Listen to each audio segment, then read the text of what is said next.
All right, good afternoon, everyone, and welcome back to an Iowa Learning Farms webinar. My name is Elena Whitaker, and I'm a water and conservation educator with Iowa Learning Farms. Today's topic is agriculture and climate change in Iowa and the Midwest, adaptation, mitigation, and decision making. Our speaker today is Dennis Todey, and he is the director of the USDA Midwest Climate Hub. If you have any questions throughout the presentation, go ahead and type them in the chat and we will ask them at the end of the presentation. Otherwise, take it away, Dennis. Good afternoon, and thank you for having me here today. I appreciate the time, and I know that most of you probably would rather be outside, but being inside is a much better day today than because of the conditions we have going on. So great to see the number of people showing up. Hopefully you get something valuable out of this and hopefully introduce some parts of this topic too. Now, we're going to tell you everything you need to know about these issues in the next 20 to 25 minutes, right? Okay, all you need to know. This is a monster topic, obviously. So we're going to hit a few high points of things that we do know, things that we suggest on the management side, and some things that are upcoming because of how huge this topic is, how how fluid, so to speak, is that there's a lot being developed and a lot of things happening in this area. So it should be hopefully useful to you and introduce that maybe we can have more conversations about this some other time. Let's go ahead and advance slides. Just a different version of that same kind of topic here. And I'll recognize our coordinator. I'll recognize the rest of the Midwest Climate Hub staff here at the end. First question, I just wanted to, I'll tell you more about the climate hubs, but who has heard about the climate hubs? Give me a thumbs up or put a yes in the chat. I'm just curious how many of you folks have heard of the climate hubs before. We are new-ish, so to speak, but I was curious how many of you have heard. So go ahead and put those in. We have a no already. Okay, good. And hopefully something new to learn too. So as we do that, give you a quick background on the hubs. We are a part of USDA, established. We're in our 10th anniversary. We were started in 20. Began in 2013. Secretary Vilsack announced them in 2013, but they didn't get spun up until 2014. So we are celebrating our 10th anniversary. There are 10 hubs nationally because the idea is that climate and agriculture issues do vary a great deal across the country, and they do because of the agricultural system and the climate issues that are existing in those areas. What the Southwest Hub is dealing with is quite often different from what we deal with in the Midwestern Hub because of their agricultural system, but also because drought is a more prevalent issue for them than it has been for us, though it has been more recently. Briefly, 5 of the hubs sit in what's called the Agricultural Research Service. 5 of the hubs sit in the Forest Service, but our job is to be part of, USDA has a slogan, One USDA. Our job is to work across USDA agencies and work with partners at the regions. Land grant universities and other partners, NGOs, are a big player with us. Iowa State and ISU Extension are a big part of what we do. Briefly, we work in these 3 areas. These are just ways of kind of reporting the kinds of things that we do. To give a little bit additional credit, we sit in what's called the National Laboratory for Agriculture and the Environment. You think I'd learn how to talk by the time I'm this age. So, we sit on campus at Iowa State. For those of you who, this used to be called the Soil Tilth Lab. One other thing about our region, our region here is Minnesota, Missouri, over to Michigan and Ohio. We share our region with the Northern Forest Hub, which is out of Houghton, Michigan. So they're on the Forest Service side. We're on the ag research side. So we focus more of our efforts on agricultural systems, including food crops, whereas they focus on forestry issues and more natural land issues. We also kind of expand some of our partner areas out into the plains in Kansas and into Kentucky because our expertise is more on row crops. There's not much expertise in the other parts of the hub, so we help to do that area. So if you have any questions about the hubs, post them and we'll deal with them. We do try to focus or try to work across the broad range of agricultural issues in our region. Obviously, corn and soybeans are something that we deal with because it covers a large area. But what happens to corn and soybeans is quite different sometimes than fruit crops, say, or vegetable crops. So we have, pumpkins in Illinois. We have up in Wisconsin, we have cranberries and we have potatoes. So what is happening to them and what happens with them in the way of climate issues is wide ranging. A picture of an apple up there. What is happening to tree fruits is very widely different. Whereas row crops can wait until we're past a last freeze potentially, tree fruits don't do that. When the tree is ready to bloom, it's going to do that. So we're working with them to try to develop a wide range of products for those related. Okay, first thing right out of the bat is you've heard a lot about climate issues this summer and recently, and we want to bring that home that we're experiencing climate issues already. We're seeing bigger events. We're seeing more extreme events and bigger disaster issues. A couple graphics here on the right-hand side. NOAA, National Oceanic and Atmospheric Administration, collects data on billion-dollar disasters, and these are inflation-adjusted billion-dollar disasters. So the different colors are the different types of disasters. You can see since 1980 we've been seeing variability, but this gradual increase in bigger disasters, due to drought, hurricanes, etc. But along with that, on the agricultural side, we're seeing bigger issues related to agriculture in our region. This is something people would have liked a bit more of this year. This was crop indemnities paid out by the Risk Management Agency, and the darker the color, the more the indemnity was paid out. This is from 2019, where we had wet early spring, which slowed or eliminated a lot of planting. But on the converse, we're seeing drought indemnities going on right now. And Iowa itself, from an indemnity standpoint, since crop insurance was established with Risk Management Agency, we are the third highest, and this is not inflation adjusted. This is total dollars of that have been paid out in indemnities nationally. Texas is first, North Dakota oddly was second, and Iowa's number 3. And those really kind of fall into 2 areas. Droughts are the big ones. Drought are the big events, but wetness is probably the most consistent on a regular basis overall. And I'll point out along the way that I have a lot of these websites. I'm happy to share these slides. This is from the Southwest Climate Hub that developed this data. Okay, let's dive in. We could spend an hour or more talking about the different climate issues and how they're impacting us agriculturally. But we're going to hit some of the high points and a couple of the more subtle ones overall.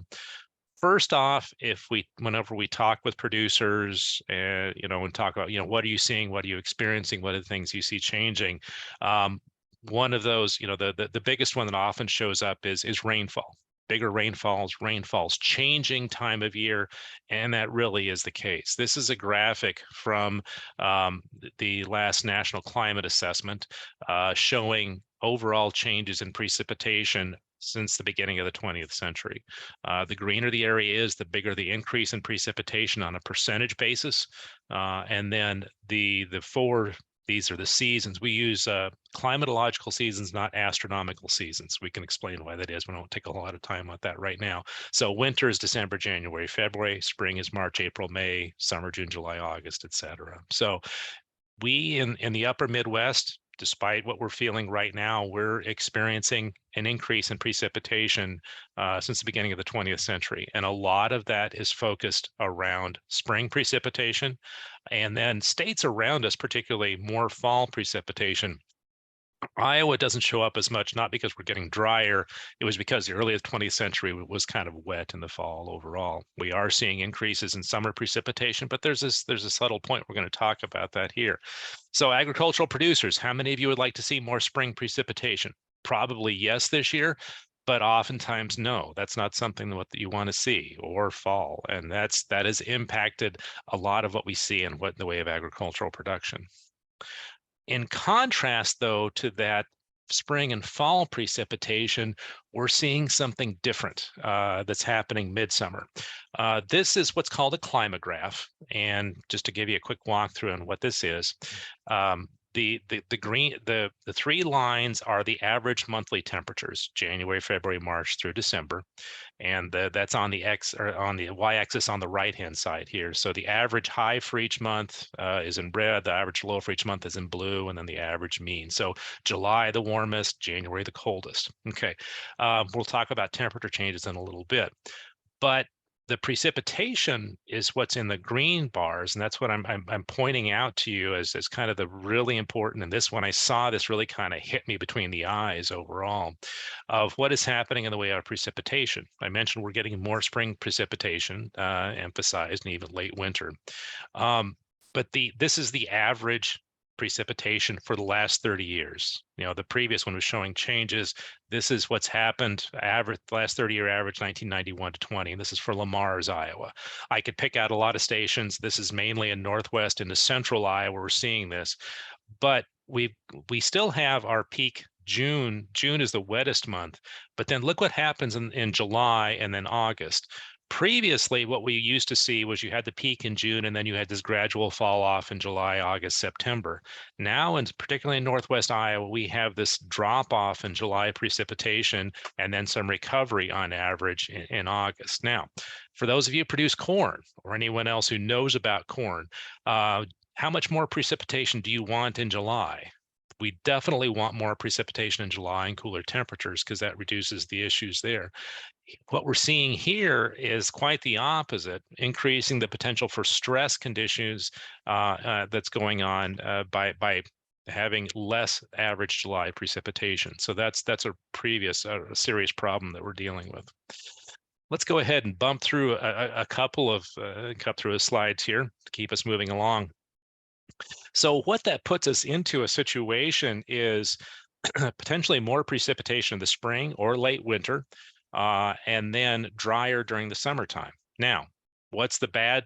In addition to it being a problem with agriculture from a management perspective, increasing the amount of precipitation we get when land is not covered, when you don't have a cover crop, when you don't have a crop growing on it, period, introduces what we could see here, leading to reductions in topsoil, or topsoil loss, nutrient loss, and that's a serious problem. So people who deal with soil health, people who do soil conditions, they're encouraging improved soil management, one, to protect the soils, which we encourage that anyway, but it's an issue because of the climate issues that we're seeing also, is that changes in precipitation are changing what is potentially happening to our soils and our nutrient loss. So that's why we encourage reduced tillage, cover crops, those same kind of management changes that other people talk about because they have climate issues related to them. What about the drought side? Well, that's the other part about that. The loss of topsoil and the loss of organic matter also reduces our ability to hold moisture in our soils, which, if we're going to be dealing with more dry periods, which we're more likely to, we are going to need that topsoil to hold that moisture going on. So this is one of the management changes that we strongly encourage with other people too. Okay, couple other changes.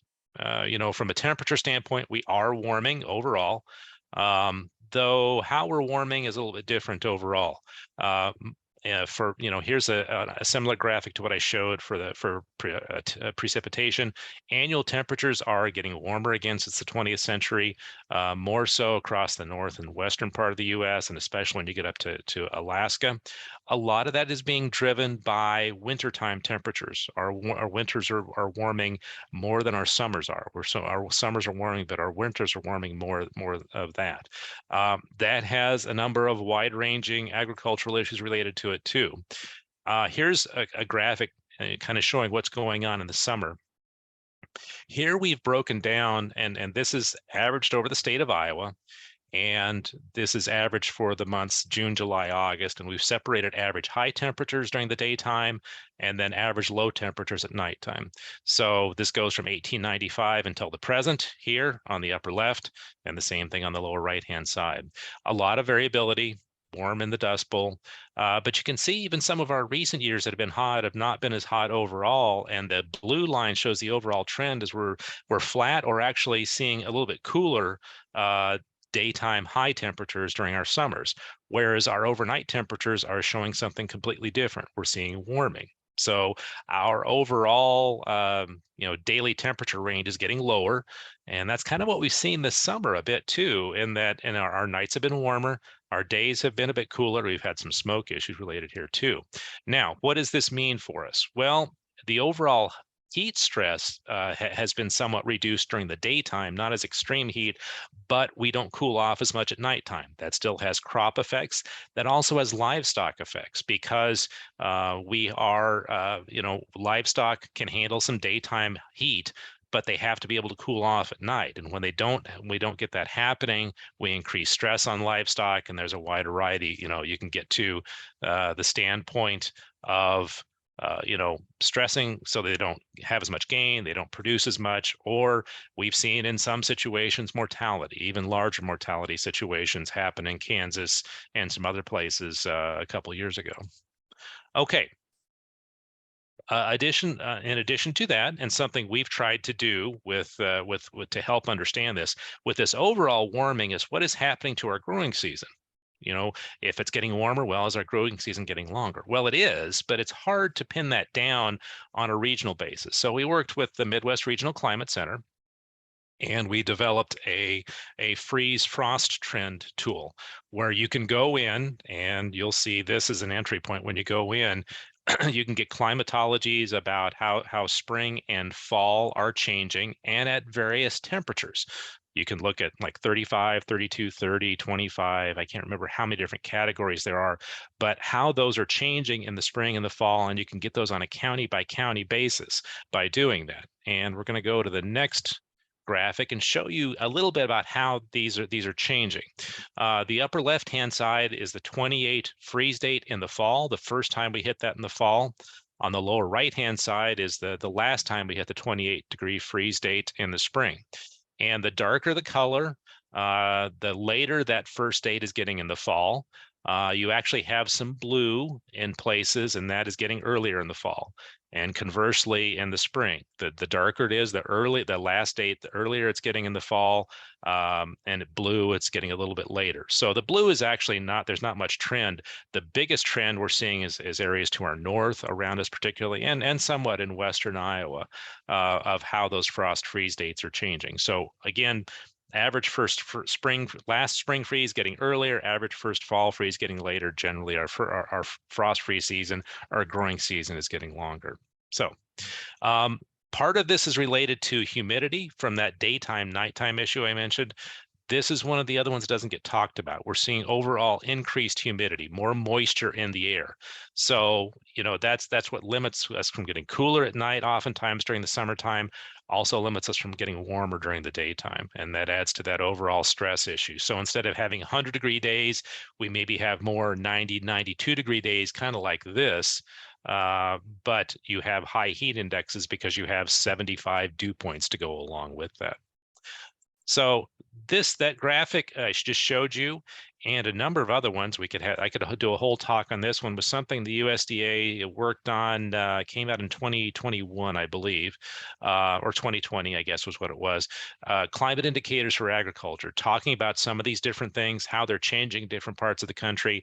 They're short 2-page summaries of each one, really kind of useful, what is happening related to this. So you can find at the graphic in the lower left-hand side. One other thing that we are doing from the Midwest Climate Hub, specifically from a product standpoint and helping understand how things are changing around us, we're working state by state across our region, and what are the climate change impacts on state agriculture of each state. The first of these is for Illinois. It is completed. We haven't publicized it well yet because we're waiting to work on some other states before we do that. We have, I think, 3 more that are in review right now. So we're hoping to have a number of these ready by the fall so that when I mentioned the last national climate assessment, when the new national climate assessment is coming out, these will be ready to be shared on so people can understand a bit more what's happening locally. And if anyone has any questions at any point about specific changes or causes or things like that, we're happy to talk about that. You can throw the questions in here also. Okay, I'm going to jump through this question in the interest of time to try to wrap up a couple more things here. Now, what I've talked about is the idea of how climate is changing and some things that we can do to deal with that. And that focuses on the idea of adaptation. How do we deal with what is changing right now and try to help agriculture stay productive through that? And that is part of what the goal of Climate Hub is. How does agriculture understand what's happening around it? How does it manage to try to deal with these issues? So that was what we did for a number of our first years. Recently, there has been a huge push towards the other side, mitigation. How do we do things that help reduce the risk of future problems? How do we mitigate the potential for climate change? That is why there is this huge emphasis on sequestering carbon. How do we take carbon out of the atmosphere and sequester it in the ground? How do we limit other greenhouse gases from being emitted so that we can limit the future damage that can be done? Agriculture is a contributor to climate change. We do emit greenhouse gases, but we also have the ability to be a solution to this, and that's why there are so many federal programs that are focused around this now of how to do that. And there's a lot of work that we have to do in helping understand more about these kinds of practices. And this last line is a really important one. We can't adapt our way out of the current situation. The future projections are sufficient that us doing agriculture the way we do it right now is going to become harder and harder as we go along. I mentioned earlier on about the issues going on already. So we have to try to deal with those mitigation issues and try to improve the situation. And this gets back to that idea of climate smart agriculture.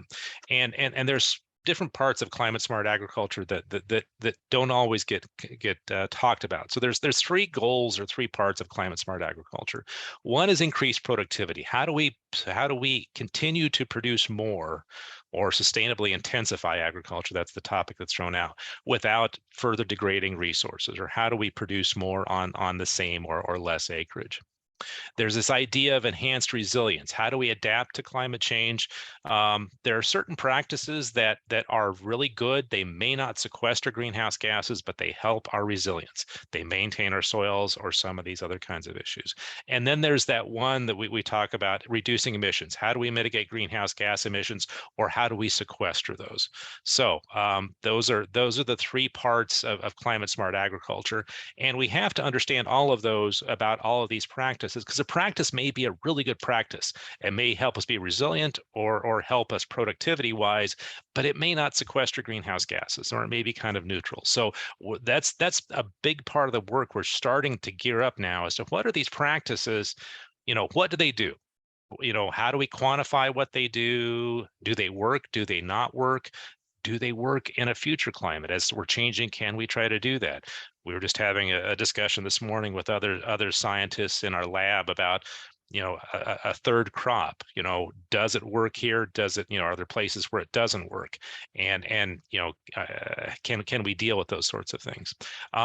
Can a practice be implemented incorrectly, or should it not be implemented? That's one of the things sometimes is, putting a cover crop on is a great idea, but if it's very dry and it can't establish, should we be doing that in that situation? We don't want to limit practices, but we want them to be effective in what we're trying to do.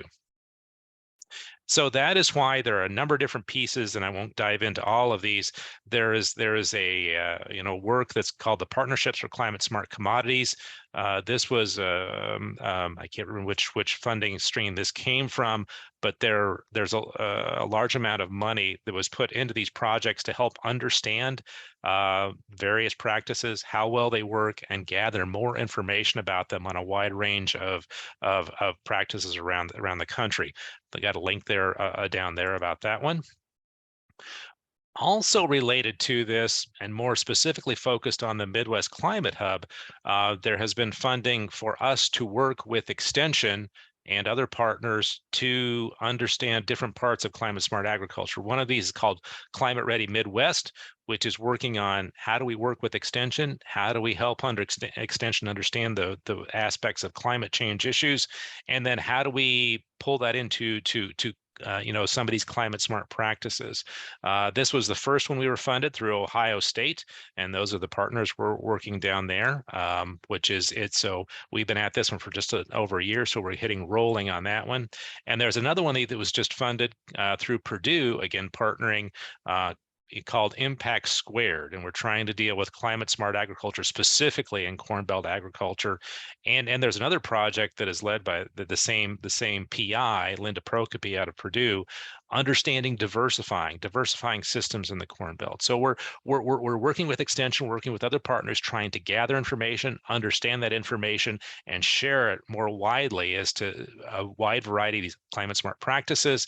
How do we understand them? How do we use those to be more productive in agriculture across the region?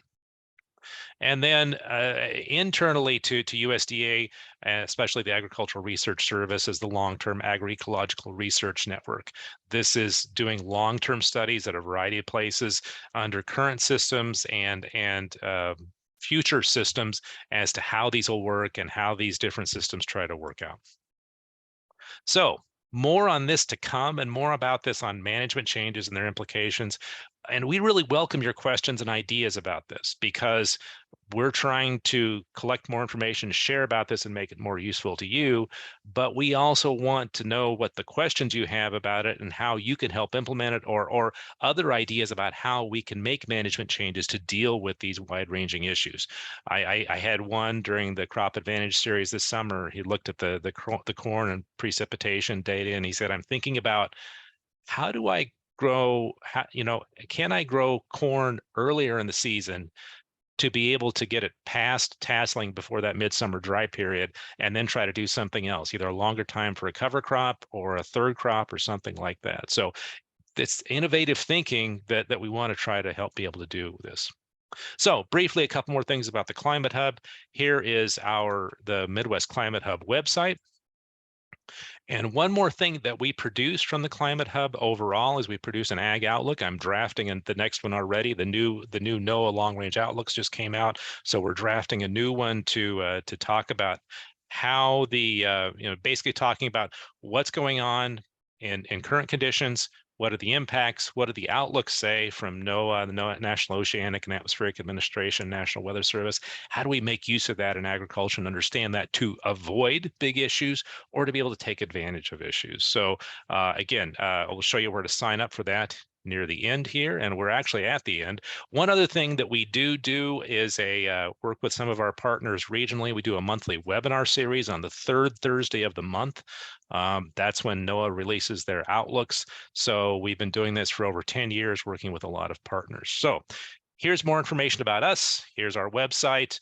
Our email, the general email is the Midwest Climate Hub. You can contact our coordinator, Lori, if you want to sign up for our newsletter and our Ag Outlooks or anything new when we're released.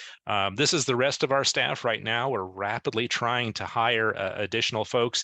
I did not include two of our summer interns on here, Sophia Parker and Bryce Pearson, who are helping us out a great deal this summer. So thanks for being here. Hopefully there was something useful for you here, and I look forward to working with your questions here. Perfect. As we get those questions, and Dennis, if you want to go to the next slide, and we'll do some of those really quick. If you're watching this webinar and would like a CCA CEU credit, go ahead and email me, elenaw@iastate.edu. Again, that's ALENAW@iastate.edu by 5 p.m. today with the name and the name you entered to watch the webinar, plus your CCA number. Next slide, please. If you watched today, if you can go ahead and fill out our voluntary demographics survey. If you've already previously watched one of our webinars for 2023 and filled out the survey, that is fantastic. We only need one survey response for the whole year. And then one more slide, please, Dennis. Next week, same time, we'll be having Bee Health in Iowa's Agricultural Landscape with Dr. Randall Cass, who is the Bee Extension Specialist for Iowa State. So join us next week. And we have gotten some questions. Please feel free to keep adding more questions to the chat if you think of more as we go. First question, how are indemnity payouts when normalized by ag receipts? That is an interesting question, and I will flat out say I don't know. That's outside our area of what we do. That would be an interesting topic, and we'd probably have to post that to either risk management agency or maybe the economic research service. I wish I could give a specific question on that. All right, next question. Do you consider perennial root establishment to be a part of mitigation practices? That would seem to make sense. Obviously, when we evaluate practices, talk about practices, it goes back to those three pillars we talked about. Those probably don't, increase our productivity, but certainly I would assume that they would sequester more carbon deeper in the soil.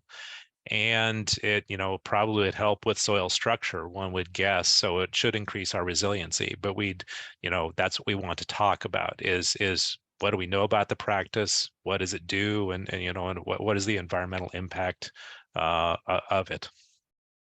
All right, we got a couple more here. Aren't the first two goals of climate smart ag adaptation? They said it seems like only the third is mitigation. The two that we are most concerned about are adaptation, are the adaptation mitigation one. The intensification one is not as much of our area. There's a lot of interest and work. I meant the LTAR network is looking, the long-term agroecological research network. But it is, adaptation or resiliency, which which would be, it can be the same thing. Then the mitigation aspect is one that we're really trying to gear up and understand, because conceptually we know what happens, but we don't always know the details about it. And then the other part about this is also, when you do a practice, is there a way of doing a practice wrong that you actually end up doing something worse than not doing anything at all? So. All right, another question. Given the time constraints of global climate change, about over like the last century, how realistic do you think mitigation is as a strategy or for the next century? Okay. And people ask this question a lot of times, can we mitigate this, and what do we do? That is not as much of my expertise. There are other people who are more well versed in this. Unfortunately, we reached a point where things are moving along so quickly that we have to do whatever we can. We're not able to take measured and say, hey, let's put some money in this and let's try this and see how it works. Right now, we're having to kind of broad brush do everything we can and see what, amidst of this, try to gather the information and try to take the things that do work best and be able to make use of them. Unfortunately, the time for measured responses has passed, and we need to do more advancing kinds of issues. There are other things that need to happen related to policies and practices related to our energy production and transportation. Those are outside of our scope. Our scope is to what does agriculture contribute? What can agriculture do to help that overall aspect? And how do we try to get those practices implemented on the ground? All right, perfect. That is all the questions I have so far in the chat. I'll keep talking though for a couple Well, seconds. actually, Have I you have, gotten some on your yeah, end? some that are directed to Okay. me. Okay. Okay. Do you foresee ag structural practices having to be over-designed with the wet-dry cycle change? A good reason to start improving soil health. Most definitely. I mean, everything we can. I take this from my predecessor and the former lab director, Jerry Hatfield. Soil is our first line of defense against climate change. Everything we do has to be based around what's happening with the soil. So everything that we do that degrades that soil limits our ability to deal with climate change. So we have to work more and more about to protect our soils and do things that will cause regeneration of soils. And then we also kind of have to look at, the overall agricultural system. We may not be able to do agriculture the way we've been able before, and so what are those different types of systems that we can still be productive, but able to deal with climate better? Has the USDA looked at redoing the hardiness zone map soon? Had this question about a year ago, and we started doing some rooting around, and apparently it is in process. We were going to try to push that along, but someone else is in process, and I think it's in review right now, so it should be coming out soon. Good, because that was one thing we didn't have to try to do. Okay, what are the possible causes of the earlier frosts in counties, the blue on the map? Remember that frost and freeze are point in time kinds of things. You can have a very warm fall. You can have an odd event cool in the middle of a very warm fall. So it can be episodic events. The other issue is this is what the trend line is looking like. So you have to kind of think about where we were at the start and where we work at the end, because those both affect the overall trend line. The blue, actually, the trend line was probably very close to flat and probably not statistically significant. So go to the website, look at it yourself, and you can actually put what is statistically significant on there. And we'll happily talk with you more through that if you'd like to see that. So you showed how temps are trending over time, lower during the day, but higher at night, and mentioned increase in humidity. How is the heat index trending over time during the day and nighttime? Well, the heat index is still a combination of temperature and humidity. I'm going to add on one more piece to that going on. So it's the heat index gets higher during the daytime because it's higher, and then it gets a bit lower at night, but it's still relatively high because of the humid conditions. So that's when you're just measuring this by temperature and humidity. Now, we all know there are other factors that are in play, and there's another index that is capturing more attention. It's called the wet bulb globe temperature. Complex name, I'm not sure where it came from. But what that also includes is, we know at nighttime, at least, we don't have the sun on us, so we don't have that heating us. That adds a component during the daytime that, in addition to being hotter, if you're in the sun, that adds to the stress issues. Or wind. Do you have wind blowing and cooling, or is there limited wind? Those are all factored into this increased index that changes the situation. So the trend is going to be, the heat index is going to be higher at night because of these overnight temperatures, but the heat index during the daytime is still probably going to show up quite high because of the combination of temperature and high humidity conditions. Is some of the problem our monocrops of corn and soybeans only? And we know that organic soil holds better in drought. The problem, but there's a problem with organics in that if you're having to do a lot of tillage for weed management, you can actually you limit the ability to sequester carbon in that situation. So that's one of the problems.